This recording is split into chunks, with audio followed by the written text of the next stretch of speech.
This week's Astro headlines, my hot take on the new moon in Sagittarius, Mars turning retrograde in Leo, and then Venus moving into Aquarius. I'm Vanessa Montgomery from Astro All-Starz, and we're sitting in the Astro Transit Lounge together. So this week's headlines start with the new moon in Sagittarius. That was yesterday on Sunday. So new moon in Sagittarius, it's the beginning of a new cycle. Sagittarius themes 9 degrees, Sagittarius specifically in your birth chart, check where that is themes of abundance, thinking big, the larger picture, truth, the truth seeker, philosophy.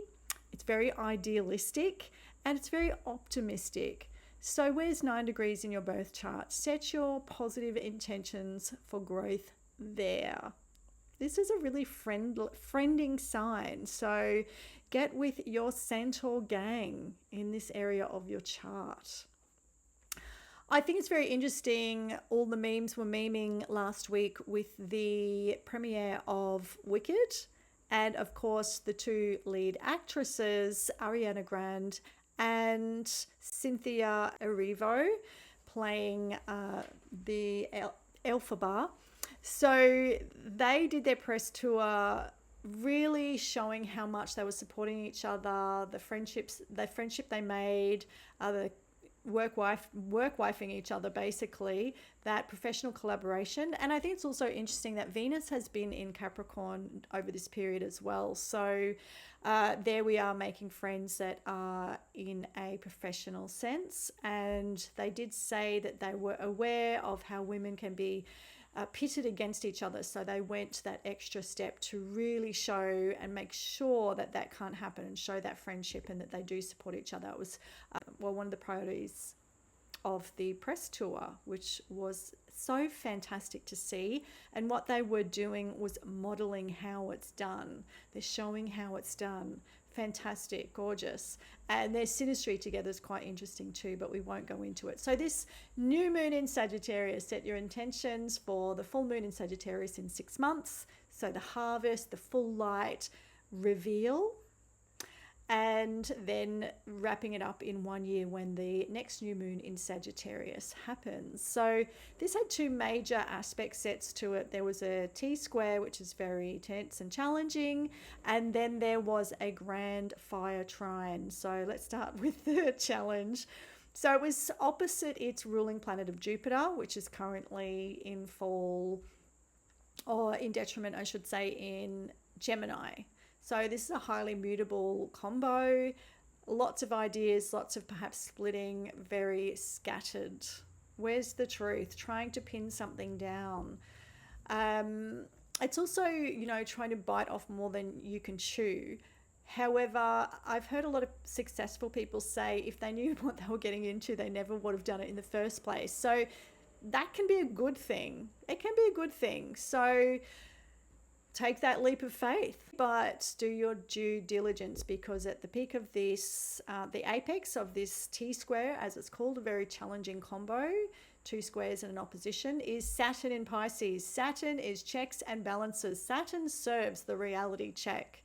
Jupiter wants to grow, Saturn wants to limit and make sure it's solid. So, what limitations are there? Is there a blockage? Is there something restrictive emotions? Not trusting your gut instincts? What is it? It's in Pisces. So maybe the deeper meaning, that underlying, you can't just go with the Gemini and all ideas and rational mind, Sagittarius, Gemini. There's got to be the juice, which is that Pisces. However, just Saturn alone, checks and balances, to make something stable enough, that Saturn might be actually quite crucial. So make sure you've got all your bills paid, make sure you're up to date with everything. Are you getting your post? Have you updated your addresses? I know I've got to do some of this as well. The easy flow is a grand trine. So the new moon in Sagittarius is trine the Aries north node. The north node is in Aries, so it's trine that, and Mars in Leo, which is about to go retrograde this week. the idea that you follow the North Node, Mars, you take action. So independence, striking out, pioneering. Sag loves all of this. It's the 3 fire signs. It's a really strong bravado, maybe a bit of ego. Healthy ego can help propel you as well. Like, I want to do this for me. This is my calling, and I'm just going to go at it. I'm not waiting for these people that don't know what they're doing. You know where to find me. Send me a postcard. I'll send you a postcard when I get there. So very interesting. So again, that new moon at 9 degrees Sagittarius. Then we have, I'll say the truth seeker. The truth is within. There's philosophies, but ultimately Sagittarius is a seeker of the ultimate truth, and that truth is within. You can roam around the world trying to find it, and you might pick up clues. It might help you learn more and expand your mind and find meaning, but ultimately, what does it mean to you? And any square to Pisces is really useful because, again, it's like, well, go beyond the rational mind. It's maybe something that can't be in words. Very interesting. 9 degrees Sagittarius. So Mars goes retrograde. Let's start with the whole cycle. It entered pre-retro shade on the 17th of October. It goes retrograde, the 4th of October at 17 degrees Cancer. And then it retrogrades December 6th at 6 degrees Leo. Goes back into Cancer, goes direct 17 Cancer on February 23, so that's a retrograde over, although it still has to clear the ground that it's passed over twice. Direct, retrograde, direct again. So it goes back over that ground, the third run from 17 Cancer to 6 Leo, finishes up May 1 or 2, depending where you live. So Mars in Leo, what are you looking back on in this area of your chart? What are you retracing your steps on? Pride, your creative endeavors. Mars is about how you do things with flair, leadership, the creativity. How are you expending your energy?